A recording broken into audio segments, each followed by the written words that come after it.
तर आजची बातमी आहे सायबर गुन्हेगारांच्या जाळ्यात अडकलेला एक प्रसिद्ध चेहरा आणि वेळेत केलेल्या कारवाईमुळे वाचलेली 98,000 रुपयांची रक्कम. महाभारतातील युधिष्ठिर म्हणून घराघरात ओळख असलेले ज्येष्ठ अभिनेते गजेंद्र चव्हाण यांच्यासोबत हा प्रसंग घडलाय. 10 डिसेंबर 2025 फेसबुक स्क्रोल करत असताना त्यांना एक आकर्षक जाहिरात दिसली. डीमार्टमध्ये ड्रायफ्रुट्स अतिशय स्वस्त दरात. मग एक क्लिक, दुसरा क्लिक आणि मोबाईलवर येतो ओटीपी टाकला जातो आणि काही क्षणातच धक्का. HDFC बँकेकडून मेसेज, 98,000 रुपये खात्यातून वजा. क्षणात लक्षात येतं ही जाहिरात खरी नव्हती, हा होता सायबर सापळा.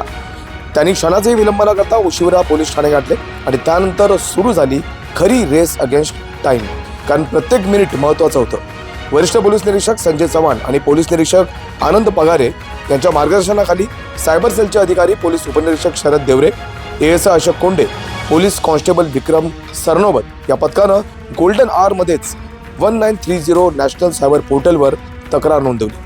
बँक स्टेटमेंट तपासलं आणि रक्कम गेली होती रॅझर पे मार्फत क्रोमाकडे. क्षणाचाही विलंब न करता HDFC बँकेचे नोडल अधिकारी, रॅझर पे आणि क्रोमाच्या मॅनेजमेंटशी तात्काळ संपर्क करण्यात आला आणि उशिवरा पोलिसांनी मोठं यश मिळवलं.